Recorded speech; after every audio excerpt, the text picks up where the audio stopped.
जय श्री कृष्णा। राधे राधे।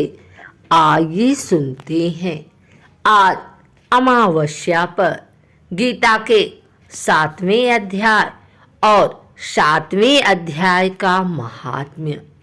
श्री कृष्ण भगवान बोले, हे पार्थ, मुझ में मन लगा करके मेरे ही आश्रय होकर योगाभ्यास करते हुए मेरे स्वरूप का संशय रहित पूर्ण ज्ञान होगा। सो सुनो। विज्ञान के सहित वह पूर्ण ज्ञान मैं तुम्हें सुनाता हूँ, जिसके जानने से तुमको इस लोक में कुछ जानना शेष न रहेगा। सहस्त्रों मनुष्यों में से कोई एक सिद्धि प्राप्ति के लिए यत्न करता है, और उन यत्न करने वाले सिद्धों में से जो कोई भी मुझे ठीक से जान पाता है, पृथ्वी, जल, अग्नि, वायु, आकाश, मन, बुद्धि और अहंकार, यह 8 प्रकार की मेरी प्रकृति माया है। इस प्रकृति को अपरा, अचेतन अर्थात जड़ कहते हैं।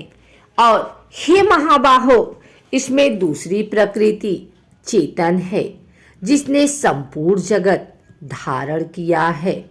इन्हीं दोनों प्रकृतियों से सब प्राणी मात्र उत्पन्न होते हैं। ऐसा जानो, यह प्रकृतियां हम ही से उत्पन्न हुई हैं।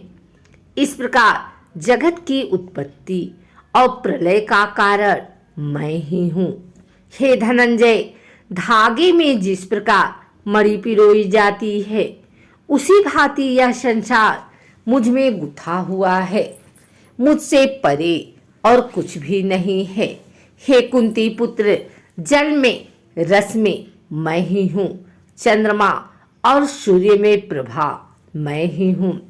सब वेदों में प्रणय मैं ही हूँ। आकाश में शब्द तथा पुरुषों में जो पुरुष मैं ही हूँ।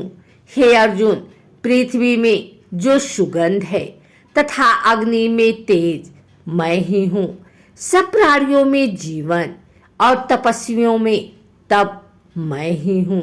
हे पार्थ, संपूर्ण प्राणियों में सनातन बीज रूप मुझको ही जानना, बुद्धिमानों में बुद्धि रूप और तेजस्वियों में तेज मैं ही हूँ। हे भारतगर, काम और रोग रहित बलवान पुरुषों में बल और पुरुषों में धर्म के विरुद्ध न जाने वाला काम मैं ही हूँ।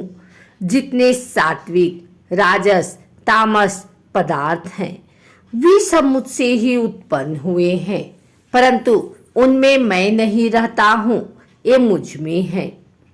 सत्व, रज, तम, ये तीनों गुणों के भावों से यह सारा संसार मोहित हो रहा है। इस कारण यह इससे परे मुझ अव्यय परमात्मा को नहीं जानता। मेरी यह गुणोमयो और दिव्यमया अत्यंत दुस्तर है। जो मुझको अनन्य भाव से भजते हैं, वे इस माया को पार कर जाते हैं।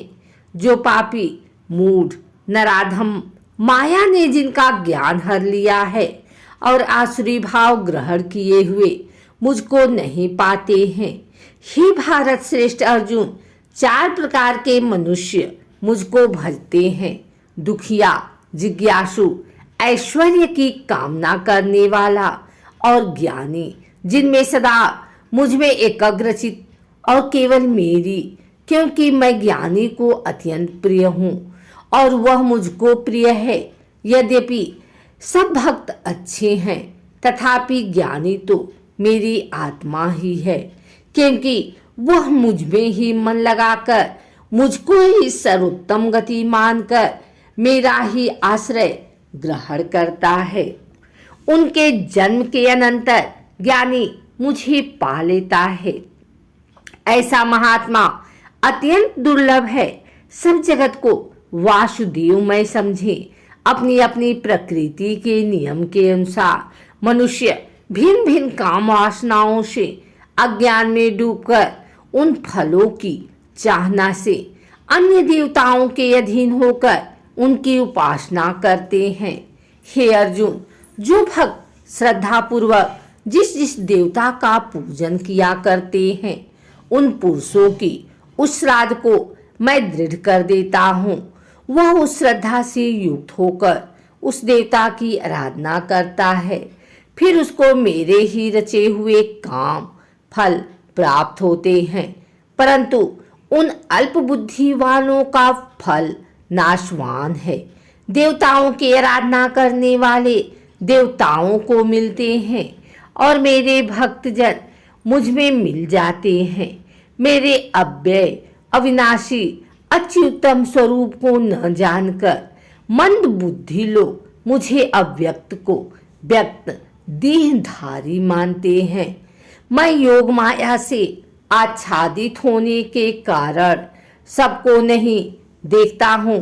उसमें मूढ़ लोग अन्न आदि तथा अविनाशी मुझको नहीं जानते। हे अर्जुन, मैं भूत भविष्य और वर्तमान के सब प्राणियों को जानता हूँ, पर मुझे कोई भी नहीं जानता है। हे भारत, हे परतम, इच्छा और द्वेष उत्पन्न होने वाले सुख दुख आदि द्वंद्वों के मोह से जगत के सभी प्राणी भ्रम में फंस जाते हैं। जिन पुण्य आत्माओं के पाप नष्ट हो गए हैं, वह पुरुष द्वंद्व के मोह से छूटकर दृढ़ निश्चय करके मेरी भक्ति करते हैं। जो मेरा आश्रय लेकर जीवन मरण के दूर करने के अर्थ प्रयत्न करते हैं, वे पुरुष परब्रह्मा आत्मज्ञान और संपूर्ण कर्म को जानते हैं। जो आदिभूत अधिदेव और अधिज्ञ इन सबसे व्यापक मुझे जान जाते हैं, वे समाधिनिष्ठ पुरुष मरण काल में भी मुझको जानते हैं। आइए सुनते हैं 7वें अध्याय का महात्म्य। श्री नारायण जी बोले, हे लक्ष्मी, अब 7वें अध्याय का महात्म्य सुनो। एक पटेल नामक नगर है, जिनमें शंकुकर वैश्य रहता था। वह व्यापार करने को नगर के बाहर कहीं को जाता था। रास्ते में शंकुकुर को सर्प ने डसा, वह मर गया। उसके साथ ही उसकी दाह क्रिया कर आगे को सिधारे। जब लौटकर घर में आए, उसके पुत्र ने पूछा, मेरा पिता शंकुकर कहाँ है? उन व्यापारियों ने कहा, तेरे पिता को सर्प ने डसा था, वह मर गया और यह पदार्थ तेरे पिता का है, तू ले ले। 1 करोड़ रुपया दिया और उसकी गति कराने को कहा, क्योंकि वह अवगति मरा था। उस बालक ने अपने घर आकर ब्राह्मणों से पूछा कि सर्पदशे की गति कैसे करानी चाहिए। पंडितों ने कहा, नारायण बलि करवाओ। उर्द के आटे का पुतला बनाया, चुनिया चढ़ाई, जैसी विधि किया। बहुत ब्राह्मण जिवाए, श्रद्धा पिंड पत्तल कराया। बाकी द्रव्य को जो रहा चारों भाइयों ने बांटा। एक पुत्र ने कहा, जिस सर्प ने मेरे पिताजी को काटा है, मैं उसको मारूंगा। उन व्यापारियों से पूछा, वह ठौर मुझे बताओ जहां मेरे पिता शंकुकर मरा है। व्यापारियों ने कहा, चल ले चलते हैं। वहां ले जा करके खड़ा किया। देखा तो वहां एक वामी है, जिसे कंदलों के साथ खोदने लगा। जब छेद बड़ा हुआ, वहां से एक सर्प निकला। कहा, तू कौन है? मेरा घर क्यों खोदता है? उस बालक ने कहा, मैं शंकुकुर का पुत्र हूँ।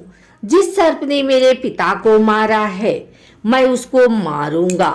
तब सर्प ने कहा, हे पुत्र, मैं तेरा पिता हूँ, तू मुझे इस अधम देह से छुड़ा और मुझे मत मार। यह मेरा पूर्व का कर्म था, सो मैंने भोगा। तब पुत्र ने कहा, हे पिता, कोई यत्न बताओ जिससे मेरा उद्धार हो।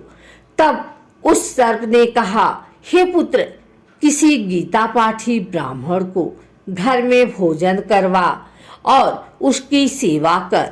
उसके आशीर्वाद से मेरा कल्याण होगा।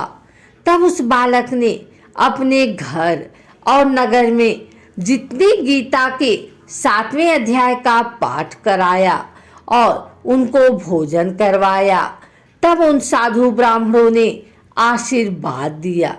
तत्काल वह अधम देह से छूटकर देवदेही पाई विमान पर चढ़कर आकाश मार्ग को जाता हुआ अपने पुत्र को धन्य धन्य करता वैकुंठ धाम में जा प्राप्त हुआ।